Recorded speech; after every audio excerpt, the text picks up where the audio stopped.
Enquanto o quarteto Arautos do Rei se auto-apresentava, eu fiquei pensando, que alegria e que privilégio.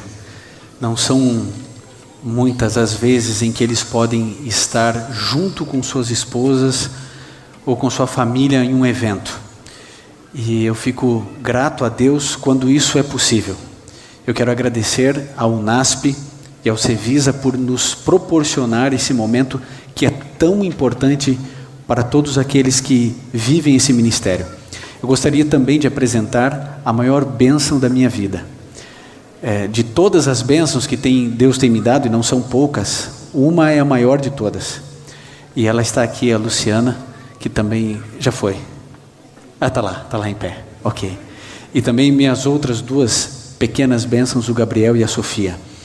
Eu tenho a alegria também de ser filho dessa casa, porém estudei num período onde o chão era de barro e a gente tinha algumas dificuldades a mais. Não servia um suco para a gente nas refeições, não havia sobremesa, e na sexta-feira era uma pizza com bem pouco queijo.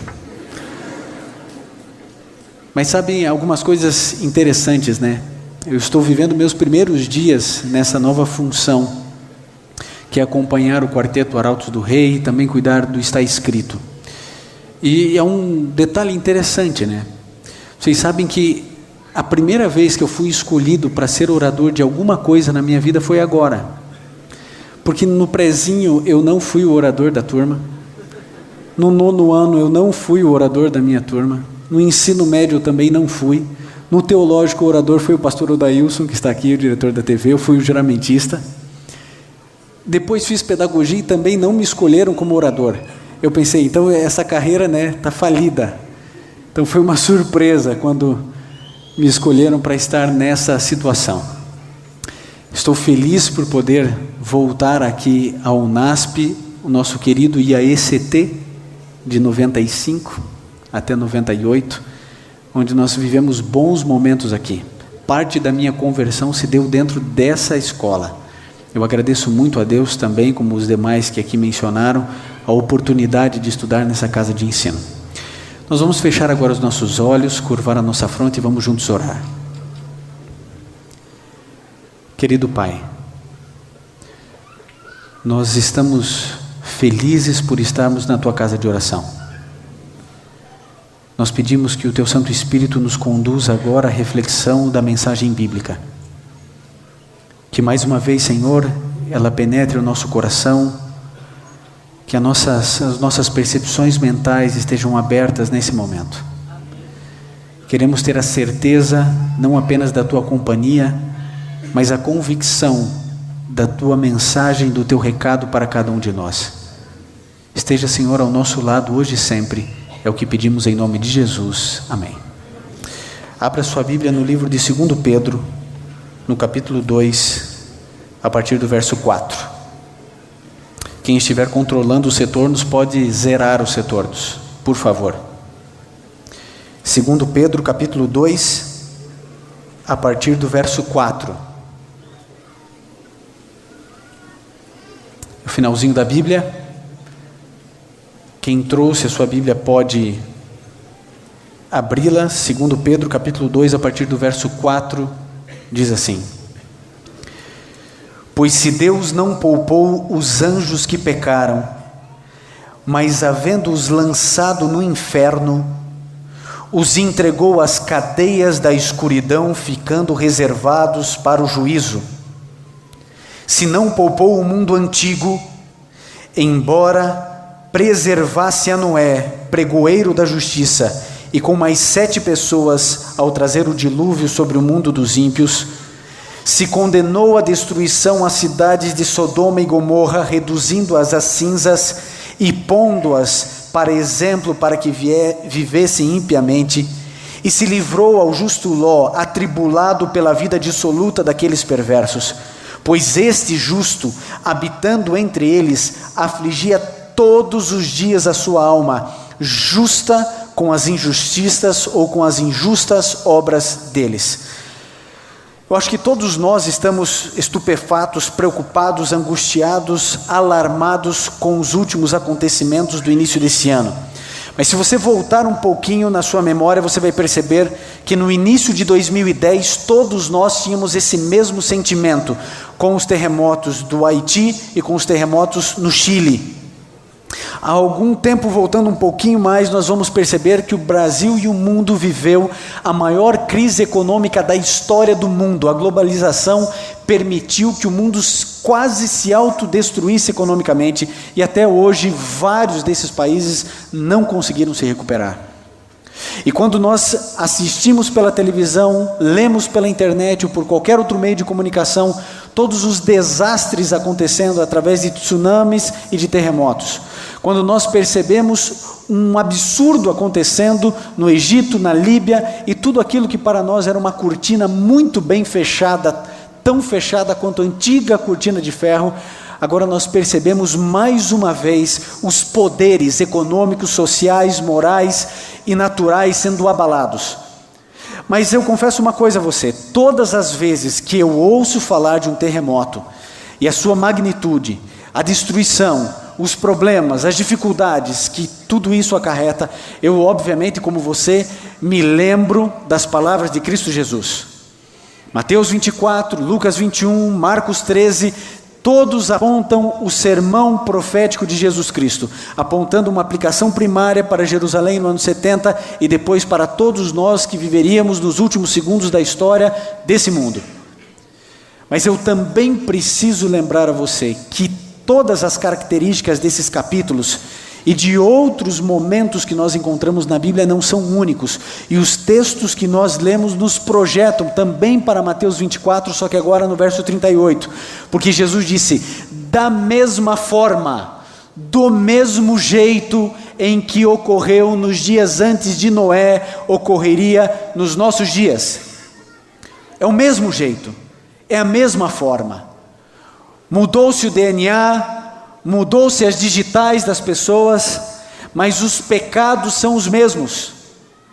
Por isso, se eu e você quisermos saber se vivemos de fato ou não a última geração, aquela geração que verá Jesus Cristo voltar nas nuvens dos céus, nós precisamos voltar nossos olhos para Sodoma, Gomorra e para as pessoas que viviam antes do dilúvio. E os versos seguintes que iremos ler descreve as características dessas pessoas. Verso 12, 13 e 14 do mesmo capítulo e do mesmo livro diz assim: mas estes, perceba, mas estes como animais irracionais, que seguem a natureza, feitos para serem presos e mortos, blasfemando do que não entendem, perecerão na sua corrupção. Receberão a paga da injustiça.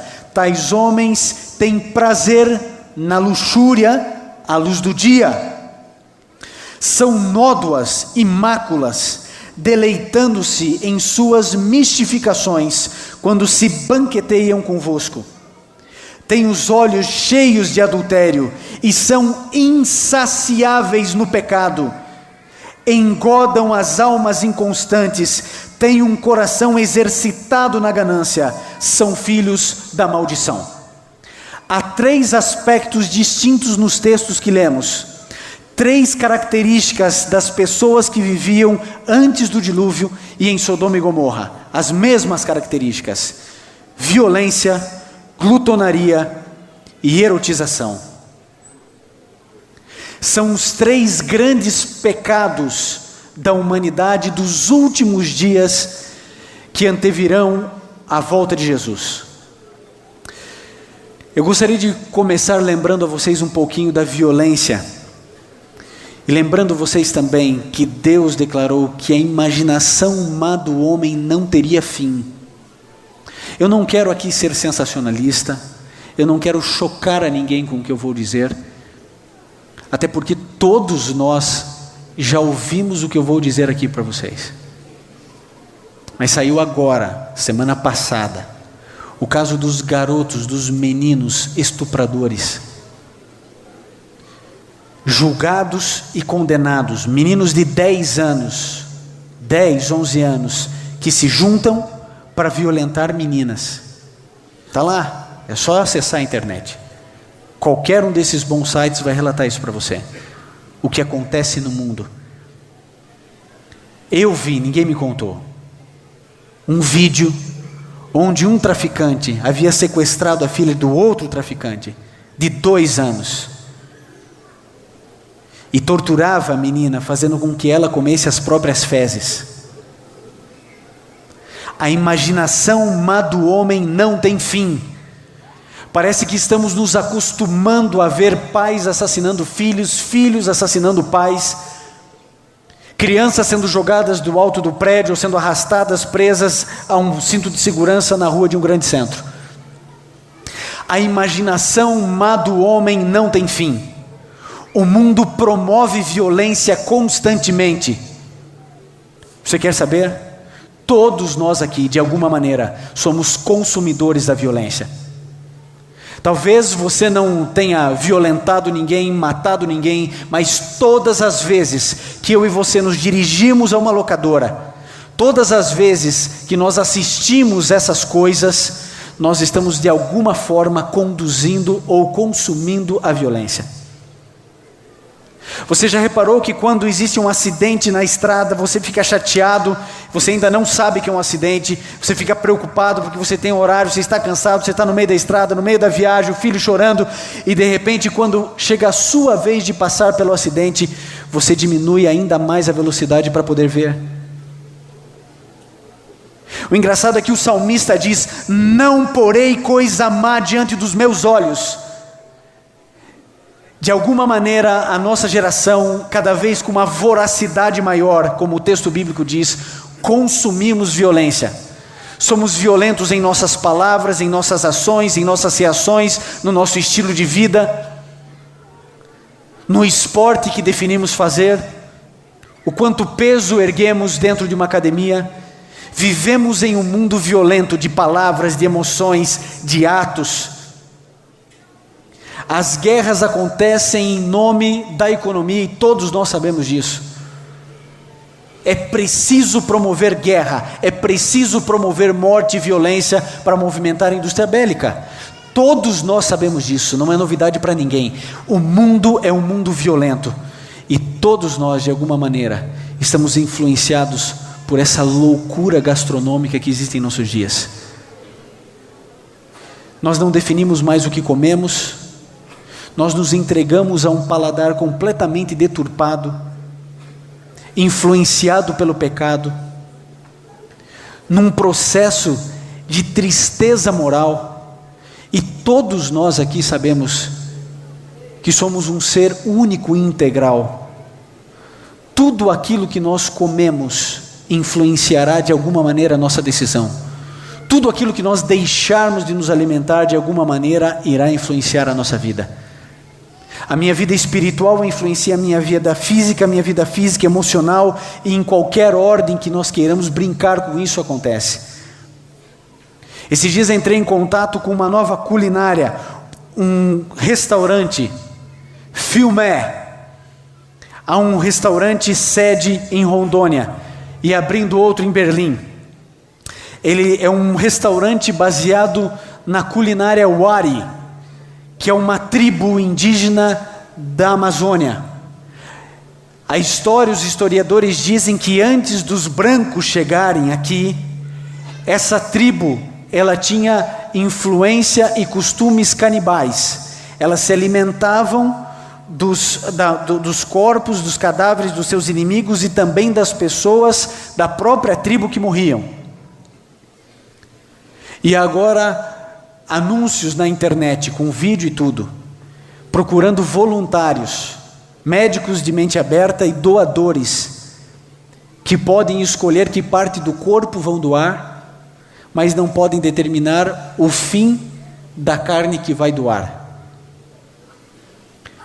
Isso virou um frenesi no mundo inteiro. E ninguém sabe ao certo se isso é apenas um grande esquema de marketing ou não. Mas eu vou fazer uma pergunta. Imagine você que tudo isso não é verdade. se abrirem aqui em São Paulo um restaurante assim, você acha que você vai precisar de quantos meses de fila para poder provar a culinária Wari? A imaginação do homem não tem fim. Entendem por que Deus começou a reduzir a quantidade de tempo de vida humana, sobretudo depois do dilúvio? Porque não dá. Porque se vivêssemos o tempo em que os antediluvianos viviam, talvez Jesus Cristo já teria voltado pela maldade da humanidade. Sabem, eu fico preocupado com essa questão da glutonaria, porque isso me reporta a Roma Antiga. A Roma Antiga funcionava assim, todos nós sabemos das orgias, das bebedeiras e do processo de orgia alimentar que existiam ali. E os arqueólogos já acharam inúmeros locais de festas onde havia um espaço reservado e ali está gravado, cravado na pedra o escrito vomitorium, onde as pessoas comiam e quando não aguentavam mais, elas iam ali para jogar tudo aquilo para fora, para poder voltar e comer cada vez mais. O assunto da glutonaria é tão importante, é tão sério. A questão do apetite, da reforma de saúde é uma mensagem tão importante nos nossos dias, que todos nós aqui temos preconceito contra a reforma de saúde, que todos nós precisamos e devemos ter e passar. Agora, se o pecado entrar no mundo, o fato dele ter entrado pelo apetite, o fato de Daniel ter se abstido da mesa e das iguarias do rei, o fato de Jesus ter sido tentado no deserto da tentação com comida, se isso não diz nada a você, eu não sei mais o que dirá. Mas o fato é que o mundo hoje se entrega à comida rápida, se entrega à obesidade, se entrega de qualquer maneira, e todos nós de alguma maneira somos consumidores de um conceito de autodestruição imposto por uma sociedade perniciosa, corrompida, maligna e controlada pelo inimigo de Deus. Sabem, durante as últimas campanhas, ou a última campanha presidencial, eu fiquei preocupada com a reação da Igreja Adventista do Sétimo Dia em relação a alguns temas polêmicos abordados na campanha presidencial. E eu comecei a receber um monte de e-mail, você também deve ter recebido um monte de e-mail lutando, temos que erguer nossa bandeira, nós somos contra a união homoafetiva, nós precisamos nos defender, nós podemos que votar nas pessoas que defendem os nossos valores, e aquilo foi levantado, e as pessoas mandaram e-mails, e tuitaram, e falaram, e escreveram no Facebook, Orkut, etc. Gente, você ainda não percebeu que a gente já perdeu isso aí? Você não percebeu isso ainda? Entra na internet e vê qual é a proposta do MEC contra a discriminação homossexual. E você vai ver crianças da idade do meu filho, 5 anos, indo se beijar na boca. Onde o grande filme, o grande clipe é um menino olhando outro menino no banheiro. Onde as meninas se abraçam e se beijam de maneira sensual. Eu estou dizendo meninas e meninos de 5 e 6 anos, 7 anos, 8 anos. Projeto de lei dizendo o seguinte, que em qualquer ambiente comercial, público, o que for, que impedir casais homossexuais de se beijarem, eles receberão multa e estarão sujeitos a fechamento. Onde um hétero pode ter um beijo, o homossexual também. Vocês sabem que agora existe um projeto de lei para ter 4 banheiros públicos. Agora eu faço uma pergunta a você: como faremos nas nossas escolas? 4 banheiros públicos, homem, mulher, transexual feminino e transexual masculino. Aí você é um diretor de escola e diz o seguinte: na minha escola, eu sou um departamental de educação, e eu digo, na nossa escola, na nossa rede, nós vamos ter 2 tipos de banheiro. Então você não pode mais funcionar. Se a sua igreja não tiver 4 banheiros, você não tem alvará, você não pode funcionar. Agora as pessoas estão preocupadas com a descriminalização do aborto, quando o governo trata isso apenas como uma questão de saúde pública, porque o aborto é real, irmão. As meninas estão abortando de todas as maneiras e estão morrendo. O governo trata de uma maneira sanitária, e a nós, como religião, com os valores, dizemos: não, isso é pecado porque matar é pecado. Agora, o problema não é mais o aborto, a questão não é mais o casamento homoafetivo. O problema é que existem meios da sociedade, facções dentro da sociedade, movimentos sociais dizendo que a pedofilia é uma manifestação de amor. E você acha que isso é algum escândalo? Foi votado, é lei na Holanda, é lei. Um menino de 12 anos ou uma menina de 12 anos pode ter relação sexual com qualquer pessoa, desde que tenha a mesma idade, desde que tenha pelo menos a mesma idade. Ou seja, se um homem de 59 anos quiser casar com uma menina de 12, na Holanda isso é legal. O incesto foi liberado, desde que seja consensual, irmão com irmã podem ter relações. Nós vivemos a sodomização do mundo, nós vivemos a erotização do mundo. As pessoas estão entregues à pornografia, viciadas em um novelo de lã, e elas não sabem como sair dali de dentro. Ali na escola bíblica, na Novo Tempo, é onde recebemos os e-mails, as cartas, os telefonemas do Brasil e do mundo. O principal assunto: família. Dentro da família, o maior pedido de socorro: pornografia. Homens desesperados porque não conseguem sair disso. Mulheres desesperadas porque não sabem ajudar seus maridos. Nós vivemos os últimos segundos da história desse mundo. E nós precisamos acordar. Agora, sabe por que todas as pessoas do mundo se entregam à violência, à glutonaria e à erotização? Por uma única razão: todas querem ser felizes. Todo pecado tem o objetivo de nos trazer felicidade. Pensa comigo, todas as vezes que você pecou na sua vida, foi para ser feliz. Agora, o pecado sempre prometeu muito e sempre cumpriu muito pouco. O pecado é colorido demais, mas ele desbota muito rápido. A verdade é que todos nós, por que você vai à igreja? Porque você quer ser feliz. Por que você faz teologia e quer ser pastor? Porque você quer ser feliz. Quer pregar o evangelho para quê? Para que as pessoas se convertam, para quê? Porque você quer ser feliz. Por que você quer ir para o céu, amigo? Porque você quer ser feliz. Deixa alguém descobrir na Bíblia: olha, no céu tem uma novidade para vocês. No céu não vai existir uma pessoa feliz. Quem é que vai querer ir para lá? O fim último de todas as coisas da nossa vida é felicidade. O problema é onde eu busco felicidade. O indivíduo bebe até cair para ser feliz. O outro lê a Bíblia todos os dias, 10 capítulos para ser feliz.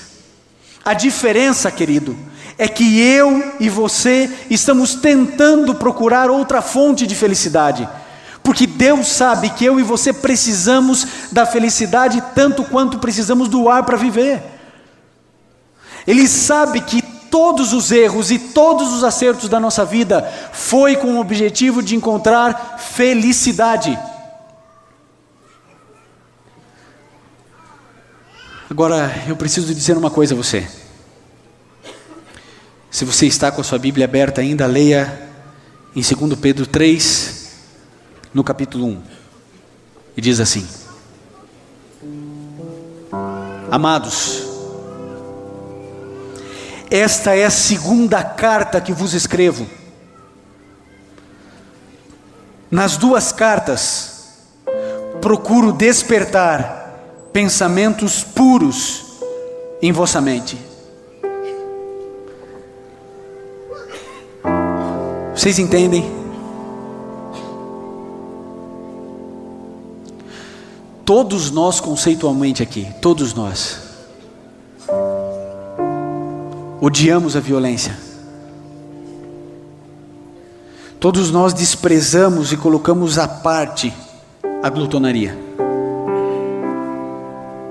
E todos nós lutamos contra as nossas tendências herdadas e adquiridas na área da sexualidade. Todos nós. Mas Pedro Ele diz assim: é a segunda vez que eu escrevo a vocês. E Pedro parece que abre uma porta, e dentro dessa porta sai luz. E ele diz assim: só há um jeito, amigo. Você precisa purificar a mente. Purificar. Só existe um jeito, amigo, de purificar a mente: amando tudo que Deus ama e odiando tudo que Deus odeia.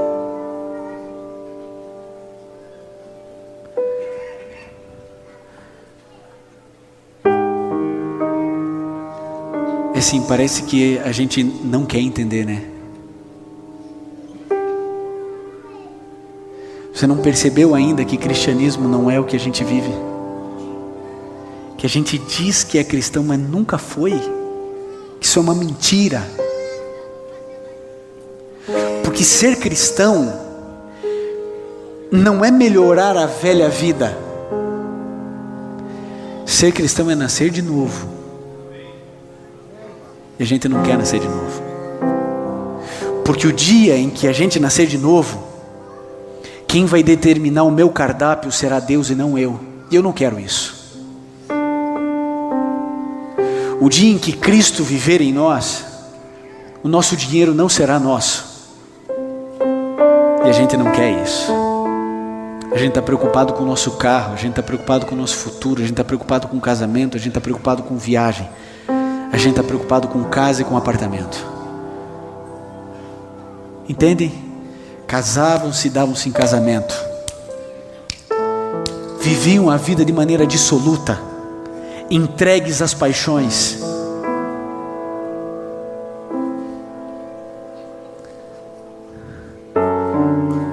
A gente não quer nascer de novo. No máximo a gente aceita o batismo. E a gente pensa assim, né? Não, eu tenho que ir melhorando aos pouquinhos, né? Tenho que ir melhorando aos pouquinhos. E a gente não acordou ainda que é isso que o diabo quer. Que a gente vai mentindo nesse bolo de lã. E a gente vai mentindo: não, eu estou melhorando um pouquinho. Antes eu fazia isso, agora eu melhorei aquilo. Meu amigo, acredite no que eu vou dizer para você.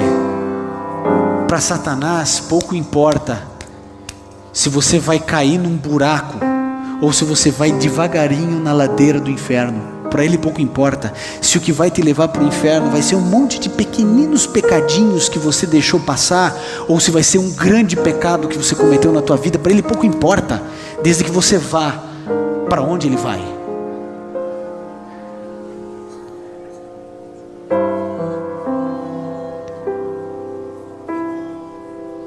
Eu vou dizer para vocês uma coisa: para mim isso aqui já perdeu a graça. O que tem mais aqui? Você está focado no quê? Num pedaço de lata ou num pedaço de concreto? Acabou, amigo. Acabou, o mundo está acabando. E a gente parece que, sabe, eu vou na vigília e eu quero saber que roupa que eu vou. Que papo é esse de roupa? Saber que roupa que eu vou. O mundo se arrebentando, Deus soltando os 4 ventos, a terra gemendo, o mundo sofrendo. Vai chegar um dia onde a minha filhinha de 2 anos vai chegar na escola e falar assim: pai, eu quero ir na casa da minha amiguinha, ela é muito legal, ela tem 2 mães, pai. Nós estamos vivendo os últimos momentos da história do mundo, e a gente está preocupado com roupa, a gente está preocupado com que lugar que a gente vai sair para comer. Meu querido, eu vou dizer uma coisa a você. Sabe qual é a minha oração? É que essa formação seja a última, que não exista outra. A minha oração, o meu clamor e a minha convicção e a minha fé, eu posso estar errado na minha crença, mas eu creio não estar, é de que eu verei com os meus próprios olhos o meu Redentor. Você creia ou não creia? Aceite ou não aceite? Estando em vigília ou não, jejuando ou não, vivendo a vida que você quiser, eu quero dizer a você: Jesus Cristo está voltando a essa terra, e Ele virá para buscar um povo que tenha se separado para Ele. Deus não virá buscar uma placa de igreja, Ele virá buscar pessoas, e pessoas serão salvas de todas as denominações, e em todas elas se perderão também. Mas essas pessoas escolheram odiar tudo que Deus odeia e amar tudo que Deus ama. E eles escolheram o céu vivendo na terra, e eles entenderam que o caráter deles deveria ser formado para o céu aqui na terra.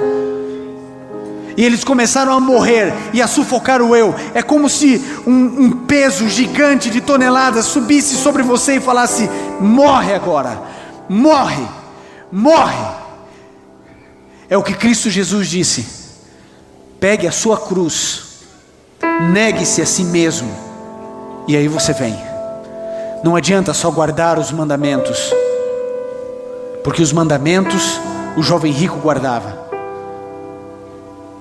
Essa vigília foi sonhada em algum momento por Deus, e as mensagens que serão trazidas essa noite não são mensagens legais, não são mensagens para rir, mas é aquilo que a palavra de Deus declara e clama nos últimos dias. Todo segundo do púlpito adventista, mais do que nunca, precisa servir para anunciar o retorno de Jesus a essa terra. Eu e você precisamos desesperadamente nos preparar para isso. Eu quero voltar para o meu lar. Sabe por quê? Porque eu mal posso esperar. Porque não existe cidade no mundo digna para eu educar meus filhos. Só existe uma cidade digna para os meus filhos crescerem, e essa cidade não se encontra nessa terra ainda. É para lá que eu estou indo. Eu estou voltando para minha casa, eu estou voltando para o meu lar, e é isso que eu tenho feito. Eu e minha casa, todos os dias, temos buscado servir ao Senhor. O clamor de Jesus hoje ao seu coração é: querido, nós precisamos voltar, porque nós temos amados para rever, nós temos um lar para receber, as promessas para receber de Jesus. Que Deus de alguma maneira fale ao meu e ao seu coração essa noite, e que tenhamos a decisão de odiar tudo que Deus odeia e amar a tudo que Deus ama.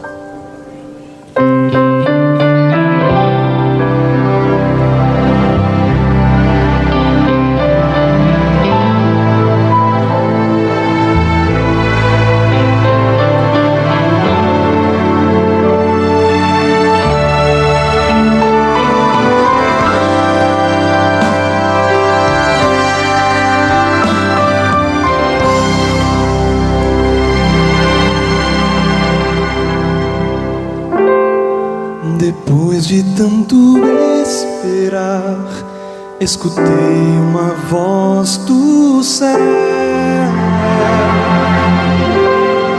tão forte como um trovão, como águas a jorrar. Não tinha como duvidar, podia ouvir o coro cantar, e um anjo apareceu, e então sorri pra mim. Não posso esperar, vai dar então meu lar, conforme a promessa pela qual lutei, rever os meus amados que em Cristo descansaram, e ao grande coro quero me unir.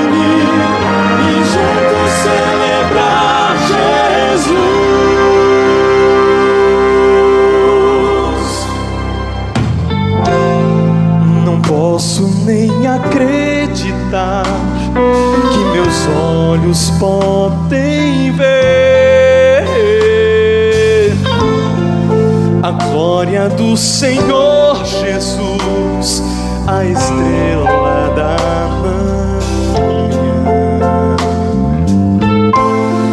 Vestida noiva já está, com as puras vestes dos santos, a espera terminou, meu nome Deus chamou. Não posso esperar,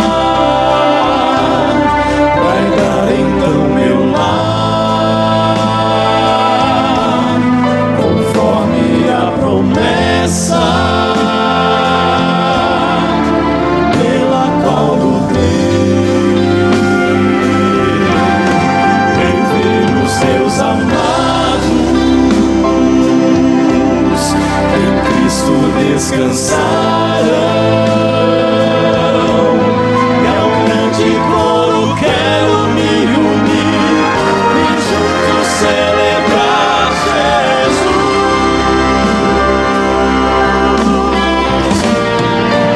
Eu vou abraçar, estar juntinho aos meus, chorar, sorrir, louvar, pois o dia enfim chegou.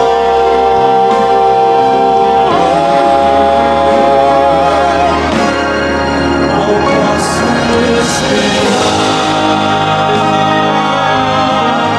vai dar então meu lar, conforme a promessa pela qual lutei, rever os meus amados em Cristo descansarão. E ao grande coro quero me unir e juntos celebrar Jesus.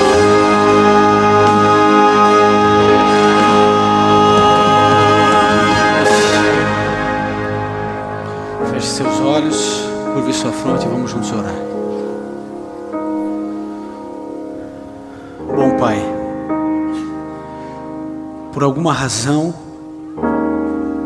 o Senhor nos escolheu para nascermos na última geração da história do mundo.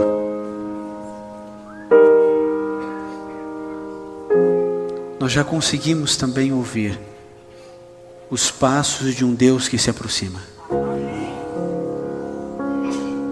Nós temos, Senhor, a nítida convicção de que esse mundo não tem mais para onde ir, não tem mais comida para alimentar o povo. A natureza geme, grita e tenta sacudir não só prédios, mas corações, despertando na memória as verdades da Tua palavra. Pai, nós precisamos do Teu poder, do poder do Teu Santo Espírito, para anunciarmos nos quatro cantos da terra a Tua volta e enaltecer o Teu nome. Nós somos tão poucos, mas os discípulos também eram.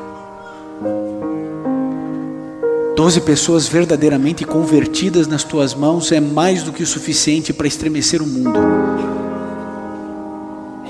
Pai, acha esses 12 onde quer que estejam, que eles se levantem no poder da Tua palavra, que sejam usados por Ti e que estremeçam o mundo com a verdade bíblica. Pai, a Tua igreja não se moverá nem para a esquerda nem para a direita. Não importa quantas leis façam, não importa quantos decretos surjam, nós permaneceremos firmes pelo que é reto. Por favor, Jesus, não permita que a gente esteja dentro da igreja, sentado numa areia movediça. olhando mensagens, percebendo canções, achando lindo, e o nosso interior continuar semi-limpo, semi-sujo, quase salvos, eternamente perdidos. Por favor, Jesus, tenha misericórdia de nós. Ajude-nos a entender o que significa nascer de novo, e que pelo Teu poder e graça o façamos. Esteja conosco no restante dessa vigília. Muitas coisas acontecerão. Nosso coração será tocado pela força do Teu Santo Espírito. Fortalecerá nossa fé, nos mostrará de fato quem somos. Ajude-nos, Senhor, para que, como com um espelho, possamos enxergar a nossa sujeira, o nosso pecado, as nossas mazelas mais profundas, e que juntos possamos nos santificar para a Tua honra e glória. Por isso clamamos: vem, Senhor Jesus, vem nos buscar, em Teu nome. Amém.